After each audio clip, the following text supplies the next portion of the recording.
Halo semuanya, selamat datang kembali di IR Podcast. Podcast yang menghadirkan perspektif dari mahasiswa hubungan internasional. Nah, kita sekarang sudah berada di studio ICT Center, studio podcast Visip UNS. Dan sebelumnya perkenalkan, aku Muhammad Lea Akbar, mahasiswa hubungan internasional angkatan 2023. Dan sekarang kita sudah bersama bintang tamu kita, Ilham. Halo Ilham, Halo. Apa kabarnya Am? Alhamdulillah baik. Ali apa kabarnya sendiri? Alhamdulillah luar biasa. Berarti hari ini habis kelas? Tadi ada kelas, terus ya barusan habis istirahat dulu lah. Baru kesini. Oke. Sekarang berarti semester 3. Semester 3. Betul. Gimana nih kehidupan di semester 3? Ya kurang lebih sudah mulai serius lah saya nganggapnya gitu ya, dalam hal-hal ya gak boleh main-main seperti semester-semester sebelumnya, harus lebih ya serius dalam ya belajarnya, dalam akademiknya dan dalam segala macam lah. Kayaknya semakin naik semesternya semakin kita gak boleh berlehar lagi ya. Gak boleh main-main lagi gitu. Harus disesuaikan dengan semakin naiknya semester semakin serius juga. Oke, siap. Nah, mungkin boleh kenalin dulu ke pemirsa gitu terkait latar belakang orang mana nih Ilham ini nih gitu. Oke, siap. Ya halo pemirsa yang budiman, perkenalkan nama saya Muhammad Ilham Arya Putra Sumarman. Biasanya saya dipanggil Ilham. Saya adalah mahasiswa hubungan internasional dari Visip Universitas 11 Maret angkatan 2023. Oke. Nah, jadi teman-teman, sesuai dengan tema kita kali ini, kita akan membahas pencapaian dan juga pengalaman dari bintang tamu kita ini begitu. Nah, kebetulan tadi aku udah baca CV dari Ilham dan luar biasa sekali, banyak sekali pencapaian yang didapat atau yang diraih begitu. Yang pertama aku menarik nih, terutama dari menjuarai lomba esai di KBRI Singapura. Itu mungkin boleh diceritain dulu yang pertama itu. Oh iya. Mungkin sebelumnya menceritakan dulu backgroundnya ya, kenapa kok bisa tiba-tiba di KBRI Singapura gitu, di kedutaan di luar negeri. Mungkin kalau izinkan aku mungkin menceritakan sedikit tentang background.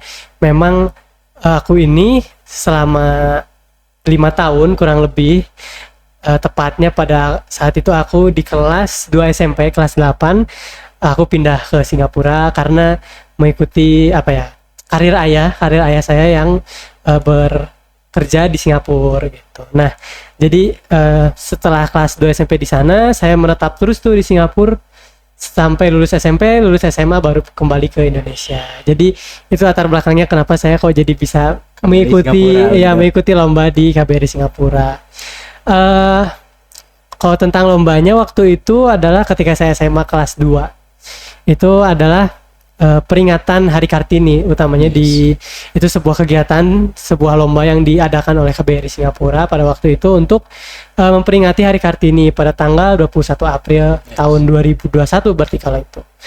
Nah, itu kurang lebihnya diadakan lomba tentang esai yang memiliki topik Kartini dan Indonesia, kurang lebih seperti itu. Lalu saya ikut mengikuti lomba itu dan alhamdulillah dapat juara 2. Dan mungkin pengalaman yang paling berkesannya adalah ya saat saya memenangkan itu ya diundang ke rumah dubes waktu itu, rumah duta besar, untuk menerima hadiah. Dan itu menurut saya kesempatan yang sangat spesial gitu, karena sebagai masyarakat biasa mungkin pada waktu itu ya sangat jarang, bahkan hampir tidak banyak kesempatan gitu untuk kita bisa dijamu oleh si duta besar waktu itu. Oke, luar biasa sekali. Berarti memang suka menulis atau ini kayak pertama kali pengalaman gitu? Atau sebelumnya memang suka menulis? Utamanya sih saya sejak kecil sih sukanya membaca, utamanya itu dari umur SD itu saya sudah baca buku yang sederhana sih, komik-komik dulu awalnya, seperti kayak Doraemon gitu ya, Detektif Conan, Naruto. Lalu abis itu mulai beranjaklah ke novel, beranjak lagi ke buku-buku yang lebih serius lah. Dan kalau tentang menulisnya sendiri sih, menurut saya sih ada hubungannya dengan kesukaan saya dalam membaca, mohon maaf. Jadi karena membaca itu kan kita terbiasa membaca banyak kalimat, membaca banyak kata, skill bahasa kita jadi terolah gitu. Nah, saat itu kalau saya pribadi merasakan setelah mendapatkan itu semua, saya tuangkan di dalam bentuk tulisan. Apapun itu sih sebetulnya bentuknya. Bisa kayak cerpen, puisi, atau ya esai-esai tadi. Oke. Kemudian aku lanjut yang kedua nih, pencapaian dari Ilham. Ilham pernah menjabat sebagai General Chairman of Youth Leaders of Indonesian Embassy School, Ketua Umum Forum OSIS Sekolah Indonesia di Luar Negeri. Ya. Nah itu gimana, bisa diceritain lagi?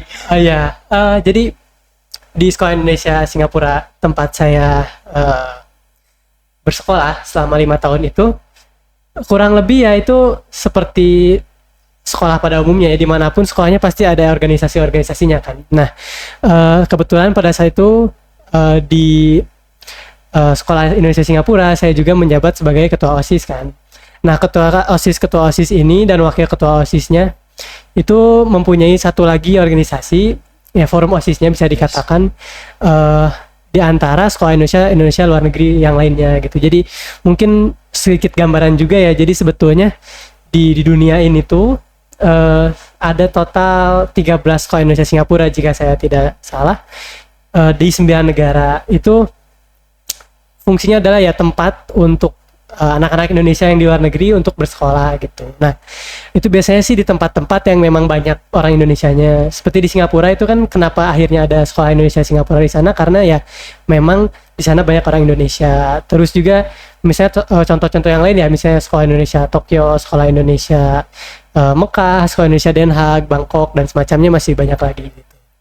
Nah, jadi dari situ alhamdulillah, jadi setelah saya bergabung ke Youth Leaders of Indonesian Embassy School itu, alhamdulillah diberi amanat, dipercaya untuk menjadi ketua umumnya juga. Dan ya kurang lebih seperti itu sih. Oke, berarti itu nanti jadi apa ya, wadah untuk saling komunikasi antar Ya, sekolah Indonesia yang berada di luar negeri begitu. Jadi kurang lebih seperti itu juga. Memang fungsi utamanya juga kita ini sesama diaspora ya, bisa dikatakan seperti itu, diasporanya Indonesia yang sama-sama merindukan kampung halamannya, yang sama-sama jauh dari keluarga gitu. Jadi utamanya kalau di luar negeri itu, di Singapura pada waktu itu, kita sesama orang Indonesia itu merasa punya ikatan yang lebih kuat gitu, karena merasa kita satu tanah air, satu bangsa. Nah, jadi ketika ada satu forum yang mewadahi itu juga dengan orang-orang yang lain gitu, yang tinggal di Jepang, yang tinggal di Belanda, semua walaupun berbeda-beda tempat tinggalnya, berbeda-beda budaya yang mereka hidupi saat itu gitu, tapi ada satu kesamaan tuh. Jadi kita tuh sebagai anak Indonesia yang tetap cinta Indonesia gitu, walaupun jauh dari Indonesia. Jadi ya itu pengalaman-pengalaman yang sangat berharga sih. Berarti poin plusnya pun bisa mengenalkan budaya kita. Oh iya, tentu. Sebetulnya Sekolah Indonesia Singapuranya sendiri ya, sekolah tempat saya bersekolah itu, selain memang wadah untuk belajar anak-anak, untuk mengajar anak-anak, dan juga bukan anak-anak saja, sebetulnya warga Indonesia yang memang punya keinginan untuk belajar itu memang difasilitasi itu di Sekolah Indonesia Singapura. Dan saya rasa itu sama di hampir semua sekolah Indonesia luar negeri lain pun sama seperti itu.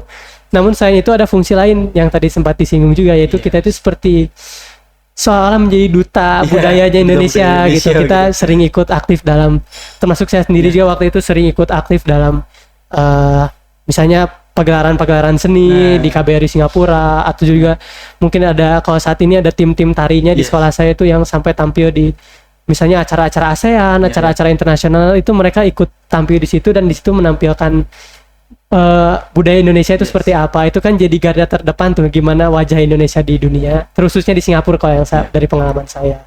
Berarti event apa yang paling terkesan tuh, Am? Mungkin yang menghadirkan bisa orang-orang dari bukan orang Indonesia tapi datang gitu, dan tertarik juga terhadap budaya yang kita kenalkan begitu. Kalau yang pernah saya ikuti ya, yang pernah saya alami itu, saya sempat aktif juga di tim seninya, tim gamelannya, terkhususnya di sekolah saya, Sekolah Indonesia Singapura.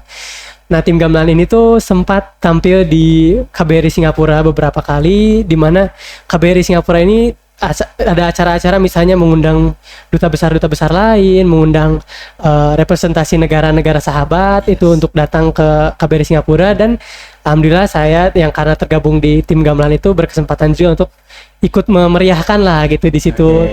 Dan itu pengalaman yang sangat berharga sih menurut saya, karena saya bisa melihat sendiri waktu itu tuh banyak duta besar dari negara-negara sahabat dengan bendera-benderanya masing-masing itu datang ke situ. Dan untuk saya pribadi itu awal mula saya tertarik ke HI sejujurnya itu setelah saat saya melihat banyak duta besar itu. Terus wah ini kayaknya keren banget nih gitu saat lihat orang-orang dari berbagai dunia itu. Nah jadinya sangat berharga, bahkan sampai saat ini ya saya di HI ini pun ada hubungannya dengan pengalaman itu. Oke. Nah jadi teman-teman itu tadi terkait pengalaman ya, itu berarti waktu SMA kan ya? Waktu SMA betul. Memang pertama terkait penulisan esai tadi, kemudian juga Ilham sebagai ketua Forum Sekolah Indonesia Luar Negeri, juga tadi ada juga semacam tugas pengenalan budaya gitu, mengenalkan budaya ke luar negeri gitu. Nah kita beranjak ke pencapaian yang terbaru nih, yaitu Ilham berhasil menampilkan karyanya itu berupa puisi dan fotografi pada saat Gebyar UNS 2024. Nah itu bisa diceritakan Am. Kayaknya FISIP mungkin HI gitu, nulis puisi, nulis apa, menampilkan foto mungkin jarang gitu. Nah kenapa Am itu bisa ceritain, apakah hobi juga? Oh iya betul. Mungkin kalau ini sih lebih ke hobi ya Pak. Kalau saat ini gitu tentang si puisi itu memang saya memang menulis untuk pribadi sih, terutamanya puisi itu terhitung sejak SMP sih saya mulai nulis puisi itu. Cuman nggak pernah saya publish atau apa gitu karena memang itu cara saya mencurahkan ini aja sih ya, perasaan pribadi gitu. Nah cuman kemarin itu saat melihat ada pameran seni di Gebyar itu kan mungkin saya rasa hampir semua sudah paham lah ya, karena mahasiswa UNS pasti tahu ya. Karena itu kan salah satu yang cukup yang besar lah ya. Besar di UNS. Jadi alhamdulillah saya ikuti, coba memasukkan puisi ke situ. Terus juga saya memang suka dengan fotografi. Ini juga erat kaitannya dengan ayah saya sebetulnya, karena ayah saya memang suka fotografi gitu. Jadi saya mungkin terbentuk ya melihat ayah saya yang suka fotografi, di rumah banyak kamera dan foto-foto, itu kan saya mungkin merasa mungkin ya pada saat kecil itu mungkin merasa terbentuk lah gitu. Dan jadi mengikuti jejak itu, sama itu juga mencoba aja dulu sebetulnya gitu. Submit fotografi, terus juga puisi, dan alhamdulillah ternyata terpilih, dan akhirnya kemarin menjadi salah satu yang dipamerkan gitu di pamerannya Gebyar tahun ini. Oke. Luar biasa sekali berarti ya.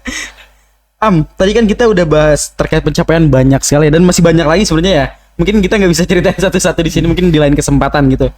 Nah sekarang aku mau beralih ke pengalaman kamu sebagai diaspora yang tinggal di Singapura begitu. Nah itu gimana sih, kok bisa tiba-tiba sampai di Singapura gitu, dari Tasik, Jawa Barat, Indonesia, tiba-tiba ke Singapura gitu?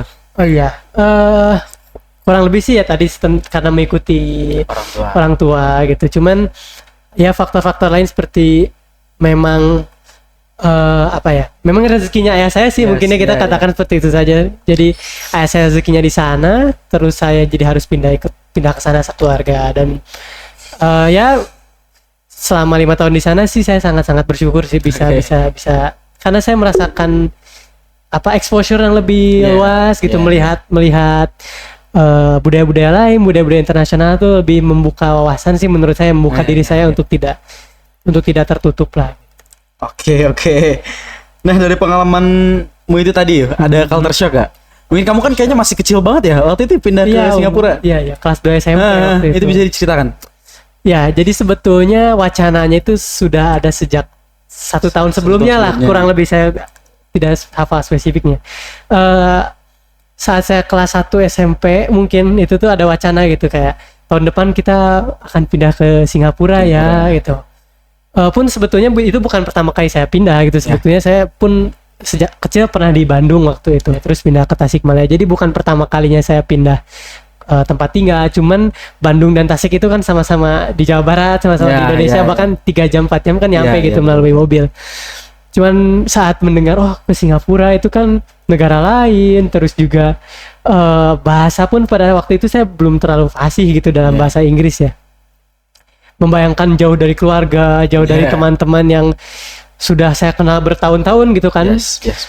Itu saya merasa sedikit ada keengganan gitu, sebetulnya, takut semua gitu. Memang istilahnya sudah jadi comfort zone-nya lah ya, zona nyamannya saya tuh di situ gitu. Jadi saat disuruh bukan disuruh, ya disuruh ya, itu keharusan, kayak saya mau gimana lagi gitu. Untuk pindah ke Singapura saya ada perlawanan dulu sebetulnya, bahkan ini cita-cita lucu aja ya gitu ya. Saat waktu itu tuh setiap saya selesai sholat itu, selesai beribadah, saya tuh selalu berdoa kepada Tuhan kayak, ya Allah, saya tuh gak mau gitu pindah ke Singapura gitu, saya pengennya di Indonesia gitu. Tapi ya saya takdir berkata lain, dan memang itu ternyata yang terbukti, yang ternyata membangun diri saya, mengembangkan diri saya lebih dalam, lebih jauh gitu setelah pindah ke Singapura. Oke, luar biasa. Berarti enak dan gak enaknya nih selama jadi diaspora di Singapura, bisa diceritakan gitu? Oh iya, saat jadi diaspora di sana ya, mungkin kalau saya pribadi ini, kalau ayah saya kan diaspora yang memang pekerja gitu ya, ada ini ya. Kalau saya kan lebih ke memang yang bersekolah dan pelajar, juga ya pelajar, jadi lebih bisa mengeksplor gitu lah dalam berbagai aspek gitu. Enak gak enaknya sih, pertama menurut saya ya, misalnya di sisi ini deh, tadi sempat saya singgung juga, jadi jauh dari rumah itu kan, ya jauh dari keluarga gitu, itu walaupun di situ ada ibu ayah gitu kan, cuman ada kakek nenek yang jauh itu kan jadi jarang bertemu gitu dan semacamnya. Itu kan cukup ya ada kangennya gitu ya. Nah itu mungkin gak enaknya di situ. Teman-teman juga jadi jarang ketemu yang di Indonesia. Cuman karena itu juga kita jadi, yang saya rasakan terutama ya diaspora di Indonesia itu, sesama diaspora itu jadi ada koneksi gitu loh. Jadi ada keterikatan lah. Kita itu sama-sama orang Indonesia di luar negeri gitu waktu itu. Jadi lebih menghayati, lebih menghargai tentang Indonesia itu sendiri. Bahkan saya merasa lebih cinta Indonesia itu saat di Singapura. Itu saya sangat-sangat bangga dengan Indonesia gitu waktu itu. Saat ada Indonesia Raya dikumandangkan, saat ada lagu Rayuan Pulau Kelapa, itu sejujur saya beberapa kali itu dalam momen-momen tertentu merasa ingin nangis tuh ada gitu, karena kangennya itu mungkin ya, padahal tidak jauh-jauh banget kan sebetulnya di Singapura, cuman ya ada rasa kebanggaan lah untuk ininya. Dan ya gak enaknya lagi ya itu saja sih, mungkin jauh ya, cuman ya enaknya ya fasilitas dan transportasi publik atau apa kan itu tidak bisa dipungkiri gitu ya. Di Singapura memang sudah ada yang lebih terbangun lah dengan adanya MRT dan semacamnya. Terus kebersihan, keamanan itu kan cenderung lebih lebih dari Indonesia dalam beberapa hal gitu ya. Cuman ya kembali lagi sih, kata-kata bahwa ada lagu tuh yang bilang lebih baik di sini, di rumah kita sendiri, saya jadi sangat setuju gitu dengan itu. Walaupun dengan majunya Singapura, dengan tetap hati itu memang lebih nyaman, lebih senang di Indonesia. Oke. Berarti kalau di Singapura itu rata-rata orang jalan gitu, pakai public transport gitu. Jadi memang kepadatan lalu lintasnya itu kayak gimana kan? Oh iya, kalau pengamatan saya ya, yang memang sehari-hari itu saya ini sedikit cerita juga gitu. Saya alhamdulillahnya itu mendapat kesempatan yang cukup banyak gitu dalam hal ini. Saya itu tempat saya tinggal ke tempat saya sekolah itu saya harus melewati 3 bentuk transportasi gitu. Gitu. Jadi dari rumah itu saya naik dulu LRT namanya. LRT itu versi lebih kecilnya dari MRT lah. Itu dan berjalannya itu bukan di bawah tanah tapi di atas gitu, di rel yang dibangun di atas. Saya naik LRT dulu sampai ke stasiun MRT pusat di sekitar daerah saya tinggal. Dari situ saya naik MRT yang lebih besar lagi di bawah tanah. Setelah itu saya naik MRT sekitar 20 menitan gitu. Terus akhirnya saat sudah dekat sekolah saya naik naik transportasi berupa bus gitu. Nah jadi 3 itu tuh kerasa tiap hari gitu. LRT-nya dapat, MRT-nya dapat, busnya dapat, dan semua itu ya terkoneksi dengan jalan kaki. Jadi dari tempat stasiun LRT ke MRT dan juga naik bus sampai ke sekolah itu sudah tersedia tempat tempat berjalan yang memadai, terus juga trotoar-trotoar yang memang sudah disediakan sedemikian rupa, jadi memudahkan lah. Oke. Itu. Nah tadi aku kan sempat baca-baca juga nih terkait Singapura, dan aku menemukan setidaknya 2 fakta unik terkait Singapura. Nanti Ilham mungkin boleh klarifikasi ya, yang merasakan langsung di sana begitu. Pertama ini, di Singapura bahasanya itu bukan beneran English tapi Singlish gitu. Singapura English. Nah itu bisa diceritain kayak gimana sih, apa bedanya sama bahasa Inggris gitu? Oh iya. Jadi Singlish itu ya kalau kita bedah secara katanya dulu ya, Singlish itu kan Singapura English gitu. Jadi istilah itu digunakan untuk menggambarkan penggunaan bahasa Inggris di Singapura gitu secara khusus. Jadi apa yang membedakan gitu karena dengan English yang lain? Mungkin kalau kita lihat secara sejarahnya gitu kan, kita bisa lihat sendiri di Singapura itu memang sampai sekarang juga itu adalah society yang sangat-sangat multikultural gitu kan. Banyak sekali budaya yang bercampur di situ gitu. Memang latar belakang masyarakatnya pun berbeda-beda kan. Misalnya ada yang dari masyarakat Melayu, masyarakat Chinese dan masyarakat dari India atau Tamil itu terutama yang kelihatannya kan tiga itu.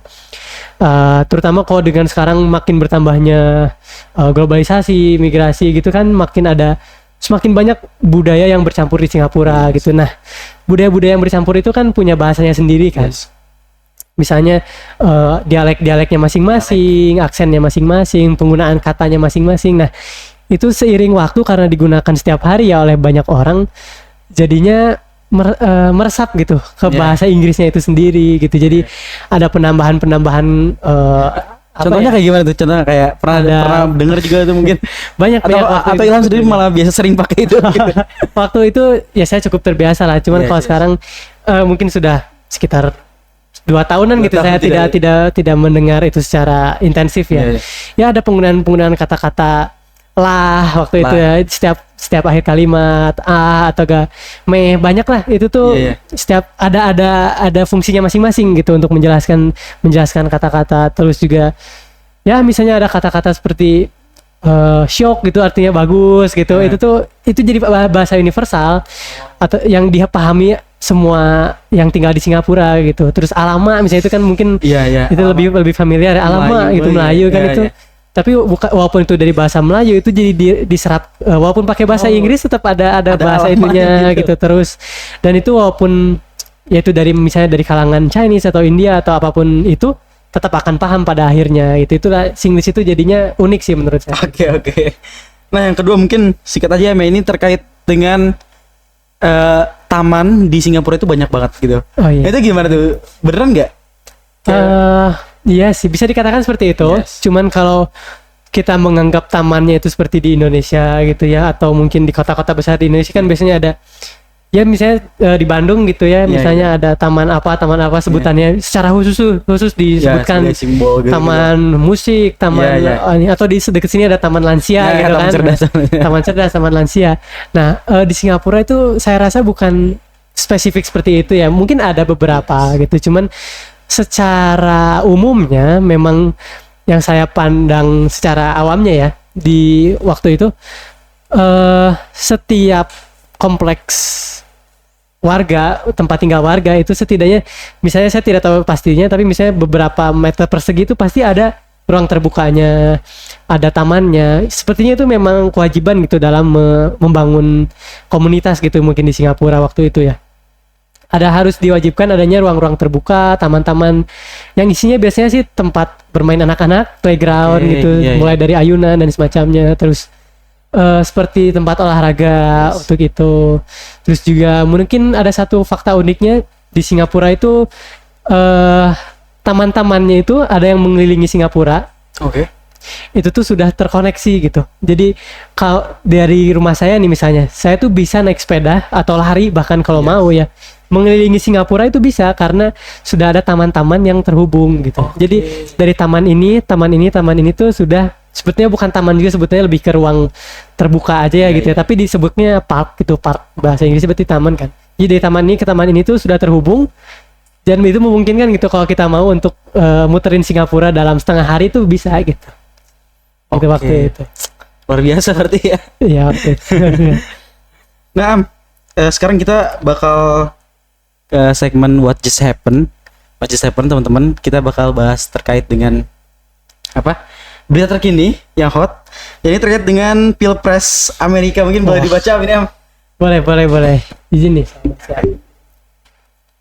Oke, ini artikel Kompas ya. Artikel Kompas yang menulisnya Arif Darmawan. Judulnya Kembalinya Trump, Perubahan Arah Kebijakan Domestik dan Luar Negeri Amerika Serikat. Menarik. Nah, tanggapannya Am, gimana Am?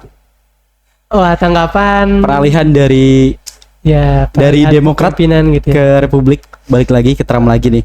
Ya, mungkin ini dari analisis mahasiswa saja ya.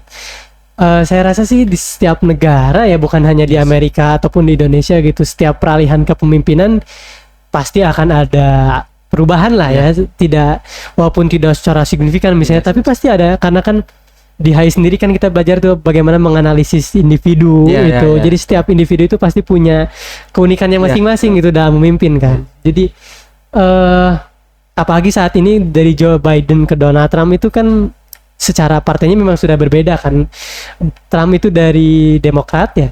Dari Republik, mohon maaf. Terus Joe Biden dari Demokrat. Nah, menurut saya sih ya pasti ada perubahan, pasti ada ini, terutamanya kalau secara konteks internasionalnya ya, mengingat Amerika itu negara yang cukup dikatakan superpower gitu ya dalam berbagai hal, dalam ekonomi, militer ya, tentunya pasti perubahan seperti ini akan terasa di Indonesia dan seluruh dunia secara keseluruhan sih mungkin ya. Karena yang menarik dari si Trump ini tuh dia punya apa ya, American First-nya gitu, nasionalisasi Amerika. Bahkan dia mau menarik Amerika dari kebijakan-kebijakan lingkungan, terus fokus pada menghidupkan kembali tambang atau apa ya, industri minyak dalam negerinya gitu. Jadi terlihat jelas gitu ya. Sama kayaknya bakal strict sama kebijakan mengenai imigran begitu ya. Bakal lebih tertutup lagi mungkin gitu. Itu kan memang yang kemarin dikampanyekan Dikampanyekan ini jadi senjatanya Trump juga ya. Ya, kita lihat saja ya kelanjutannya gimana gitu, karena ya menarik untuk disimak sih menurut saya gitu. Terakhir mungkin harapan bagi prodi hubungan internasional atau bagi FISIP, bagi UNS, bagi Indonesia gitu. Ya, harapannya tentunya ya untuk prodi saya hubungan internasional ya, semoga ya kita masih terhitung muda sih ya, jadi ya ini kita membangun budaya-budaya positif untuk ya keberjalanan bersama lah ke depannya seperti apa, yang mudah-mudahan itu juga bisa berdampak kepada FISIP jadi semakin maju, semakin dikenal sebagai fakultas yang baik gitu di Universitas 11 Maret, dan juga pada akhirnya akan berdampak kepada Universitas 11 Maret gitu.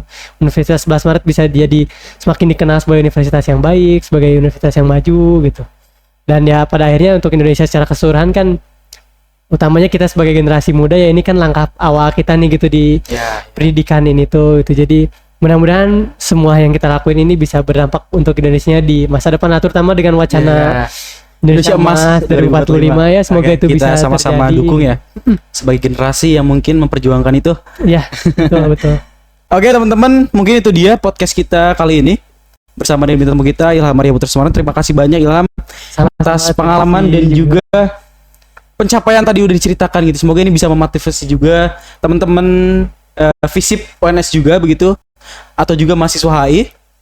Dan terima kasih kepada FISIP atas studio ICT Center, studio podcast, dan juga jangan lupa subscribe YouTube FISIP UNS dan juga Himatres UNS. Aku Muhammad Akbar, pamit undur diri, sampai jumpa di episode berikutnya. Bye. Terima kasih.